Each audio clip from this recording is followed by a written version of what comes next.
Hello and welcome to the Business Thorcast. This is Thor, president of Afterburner. So you've built your plan. You're proud because you've led your team through a planning process, but is your plan really ready for prime time? Are you ready to go execute it? How do you ensure that your plan is ready and that you haven't missed something? How do you quickly leverage the wisdom of the rest of the crowd to get the other team members to weigh in? And how do you vet your ideas, your proposals, your projects with the best subject matter experts? Well, in our world, that answer was the red team. In today's episode, we're going to talk about how to use the red team to effectively build plans that are ready to be executed right now.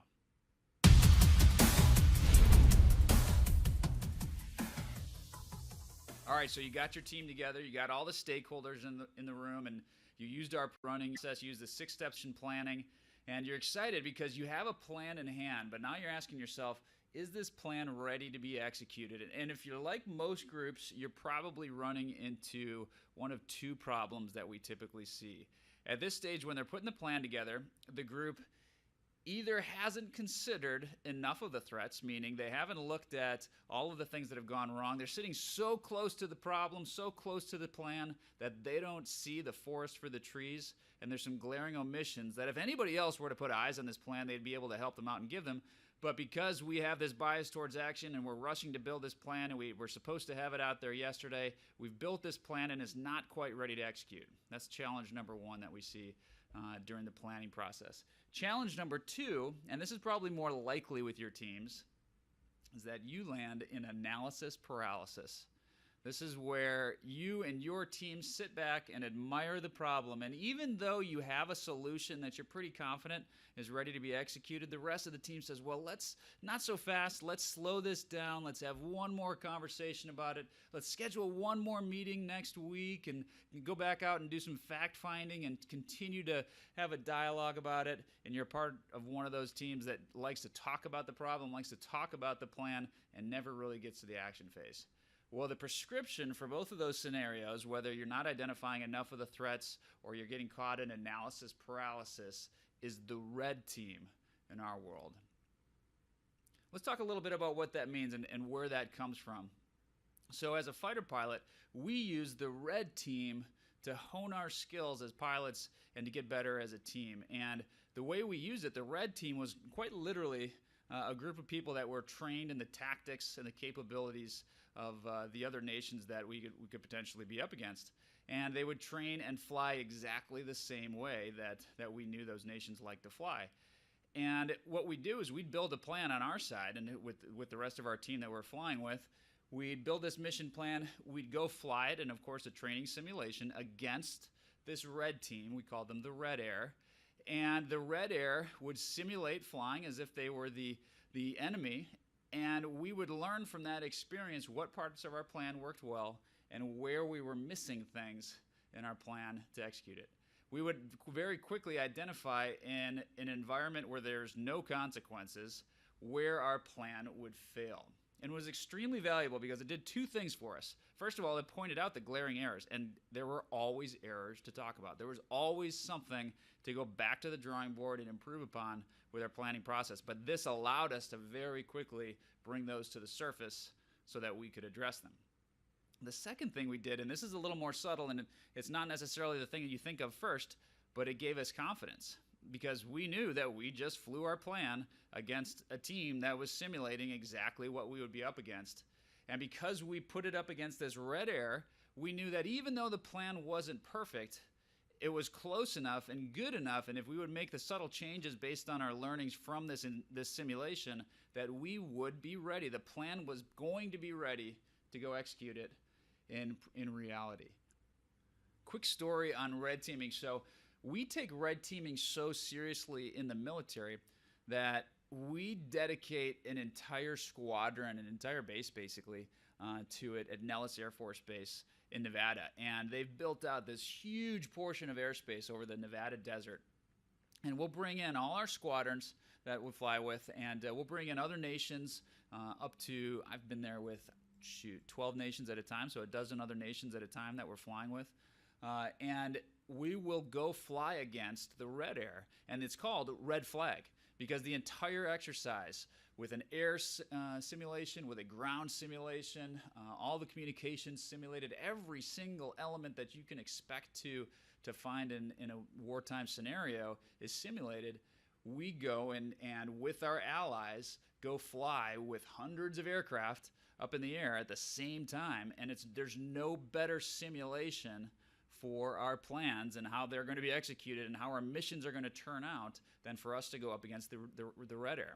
And so we may have 80 aircraft that are a part of what we call the blue air, the good guy team, the allied nations that we're flying with, and we may fly against another 80 aircraft that come from the red air side, and we will simulate these scenarios up in the sky above the Nevada desert, and we'll come back and have a conversation about how it went and learn from that experience and change our tactics, change the way that we fly, change the way that we execute as teams, build stronger bonds with our team members, because now we have the confidence to go put these plans into motion because we've already tried them out against the simulated red team. And you can use similar concepts in the projects you're supporting at your corporation. You can use similar concepts to vet your plans to be as effective as possible and to give your teams confidence that they're ready, to give teams the credibility that we don't have to go back to the planning room for the 14th time and have one more conversation about what could happen, because we've already put it in front of another set of eyes and we've vetted it and we've gotten some great inputs along the way. And so that's the whole purpose of a red team. That's what Red Air did for us as fighter pilots. The Army uses a red team in the same fashion. They go up against a red team and they put it in front of other people that can vet their ideas and make sure that those plans have actually been thought out and are ready to be executed. When we do events at Afterburner for our clients and we're teaching them about the various tips and techniques that we can leverage from our previous lives as fighter pilots and SEALs and Army Rangers and help them to create elite teams within corporations, there's two takeaways that our clients latch onto the most. And I already know every single time I go do a presentation, it doesn't matter if I talk for 4 or 5 hours about every single concept that we could possibly address. If I talk to them afterwards, they're going to say there's two things that really stood out. One will be the debrief, and they'll love the fact that they can use a debrief to look backwards and be more effective in the future because they've learned from the past and they want to create that culture. And the second thing is red teaming. They love the red teaming concept. They love the idea that you can vet your ideas with another group with some subject matter experts to make sure that they're really ready for prime time before we put that mission plan into action.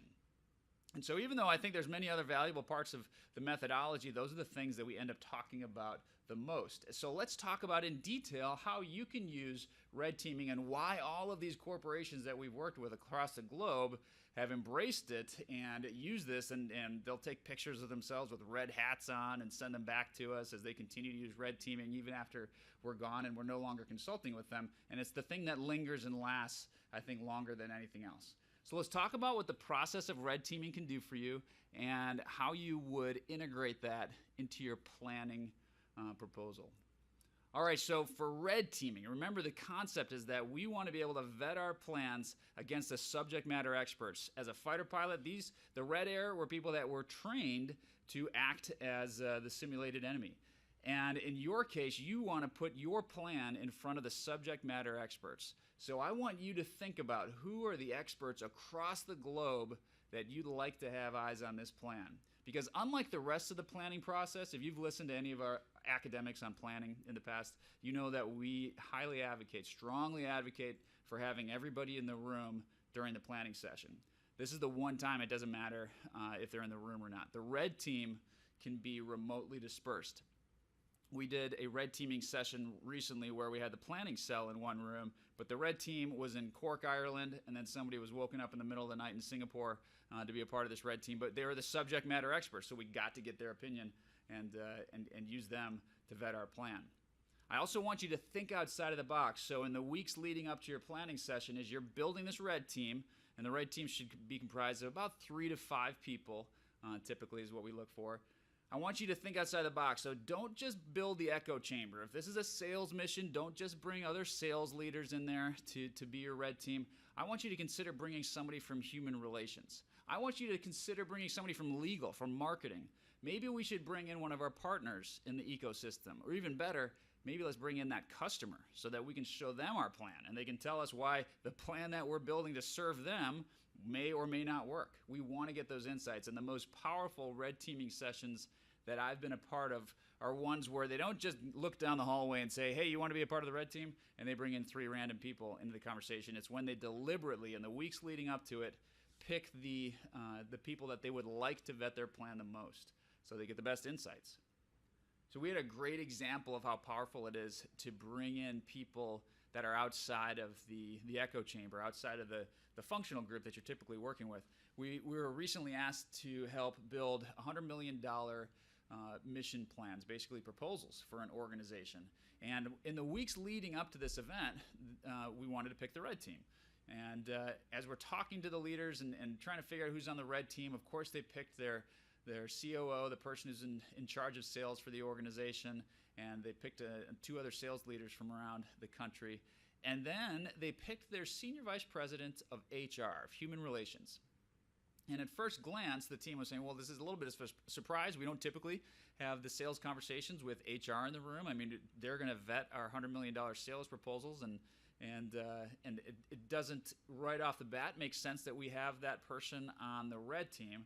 But I can tell you that beyond a shadow of a doubt, the inputs from that senior vice president of HR to the sales team were the most valuable of all the red team members. And it was because she was able to see this from a different perspective.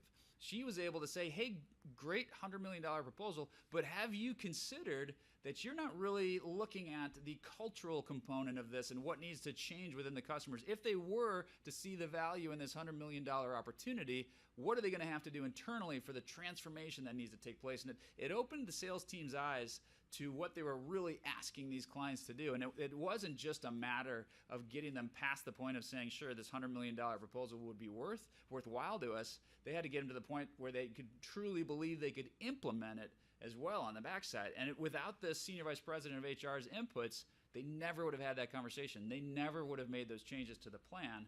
And it was very powerful to bring in somebody outside of the typical functional group to be a part of that conversation. So we set it up beforehand. That's number 1. Number 2, once you get the team in the room, you've built your plan. Now realize they got to vet the plan, so you have to have some version of your plan already ready for them. So I recommend that you get it to about the 60% point. Don't get it to the perfect plan. The whole point of this is that the red team is going to help us to fill in the gaps. So don't spend 3 weeks building the plan that you're going to put in front of the red team. We typically spend between 3 and 4 hours max before we put it in front of the red team. So get to that point. We call it about the 60% point. Get the red team in the room, and then you're going to lay the ground rules. And you're going to say, hey, red team, thank you very much for joining us both in the room and on the WebEx or the phone conference that we've got you set up with. We are about to brief you on our plan. We're really excited about it. We built it really quickly, and we know that it's not ready to be executed. We know that there are ways we can make it better, and we're looking for those insights from you. You're the experts. That's why we asked you weeks ahead to be a part of this conversation.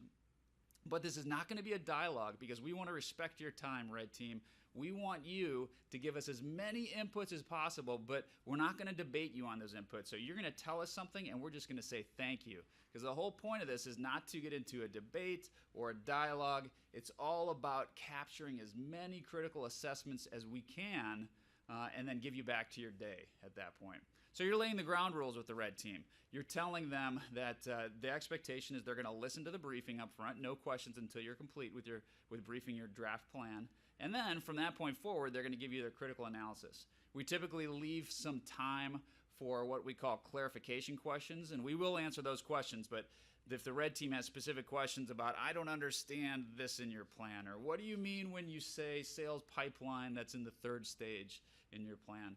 So you can answer those questions because those are clarifying. But the moment they start to get into assessment questions where they're saying, I don't really like this or I do like this, that's when you need to stop them and say, oh, that's not clarification, that's assessment, and now we want to write those down. So let's make sure we're getting those captured.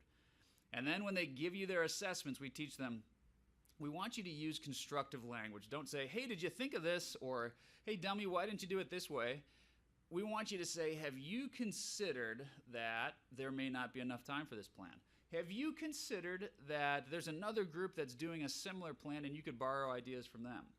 So use the language of construction. Teach your red team to say, have you considered? And the reason is the only thing you're going to say in response to that red team is thank you. You're not going to say, of course we considered that, even though that's the thing you want to say. You're not going to say, yes, and here in the plan you must have missed it, but yes, that's captured. You are just going to say thank you to all of their inputs so that you can collect as many as possible, because the whole point of this is not to get into a dialogue. The whole point of this is to, within 20 to 30 minutes, complete the red teaming session, and then go behind closed doors and make the inputs based off of those critical assessments. And it's really important to establish those ground rules with the red team so that they understand what's expected of them and what the real byproduct is of this conversation. The byproduct, what we're looking to build from this conversation, is a list of inputs to make our plan better. It's not to have a debate. It's not to have another dialogue. We were talking with Procter & Gamble about this red teaming concept. We're talking to a team there. And one of their leaders raised his hand and he goes, oh, I know all about this red teaming. You're describing what I go through all the time, where I have to go up to my leadership and I got to go report into the C-suite and I tell them about my plan, and then they throw spears at it and tell me why it's not the right plan, and I got to juke and jive and tell them how I'm going to make it better, and here's what I'm going to do differently, and have a debate with them about. That's not it. It should not be a painful process at all. If you do this red teaming right, it's not about you defending what you've built. We're going into it knowing that it's not a perfect plan. It's about getting as many quality insights as possible from the team in as short amount of time as possible. And the only way you can do that is if the expectation is set up front that we're not going to have a conversation about this. You're going to give me the inputs, I'm going to say thank you, and then I'm going to go behind closed doors and make those inputs and changes to my plan based on my own assessment of where they belong. So complete the conversation with the red team, and then you clear them off. Say, thanks, red team, these are great insights. We're going to implement some of these, and you clear them off. You shut down the WebEx or the phone conference. You kick the red team members that are live out of the room. And then you go behind closed doors and you make the adjustments to your plan or not based on the input. Here's what I mean. You're going to take, let's say you get 100 inputs from that conversation. On average, you're going to find that 80 of those you're going to ignore. 80% of the inputs from the red team are going to be ignored.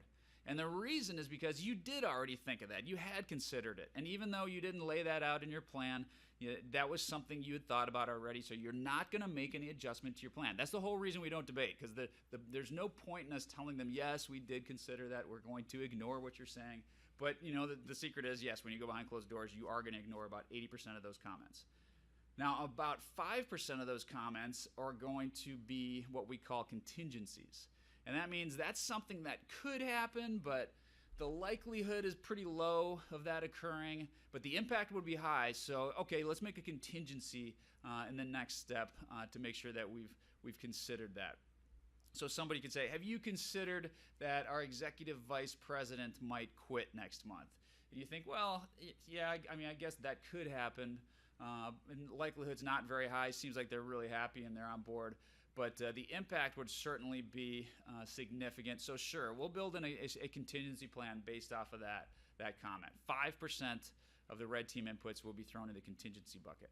And then the last 15%, on average, end up being comments that we actually change our plan for. These are the gems. This is why you have the red teaming conversation. In just 20 to 30 minutes, think about it, you've gotten comments from these teams, from the red team members, that are going to change the way you execute this 8 to 10 week plan. So this is extremely valuable, and you've done it in a non-attributional way where you're able to get these inputs. They go back to their day. You don't even owe them a conversation about what you kept in the plan and what you didn't. That's not the point. You're just getting these inputs and making adjustments based on your own assessment of those inputs, but you've changed your plan, and you probably changed it in a critical way to make it better for execution. The red team saw something that for whatever reason you weren't able to see during the planning stage. And that's the real value of having that red team. And I'll tell you the last thing it's going to do for you.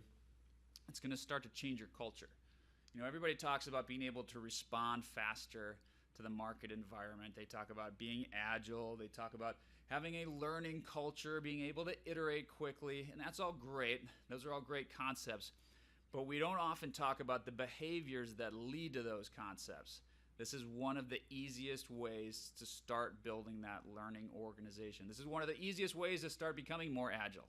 And the reason we are not agile is because we end up in analysis paralysis, because we want to sit around and talk about the problem for 2 months before we ever act, because we never put it in front of a red team on day one who could say, yeah, it's ready for prime time, change this, this, and this, and then you can go execute it. So by day 2, we're executing our plan. We're not waiting for perfection. Don't let good be the enemy of good enough. We need to get this plan out there right now. As soon as we get it to what we call the 80% level, I'm ready to execute. Why 80%? Why not 100%? Because as soon as we begin execution, we know the environment's going to change. We know we're going to have to adapt and change the plan to adjust for the inevitable pop-up threat that's going to occur. So I'm not going to wait until a 100% plan gets built. I'm not going to wait for a perfect plan, because by the time I build that perfect plan, the market's changed and the plan's obsolete. It's useless to me. Get it to the 80% threshold and get it there quickly, because you used a red team to help you to build it. Ladies and gentlemen, I hope that you use the red teaming concept with your teams. I hope you connect with us and tell us how this red teaming concept is working and how the process is affecting your teams and your culture. Thank you for listening to the Business Thorcast. For more information and to view today's show notes, please visit our website at www.businessthorcast.com. Be sure to subscribe to our podcast on iTunes or Stitcher. Thor, over and out.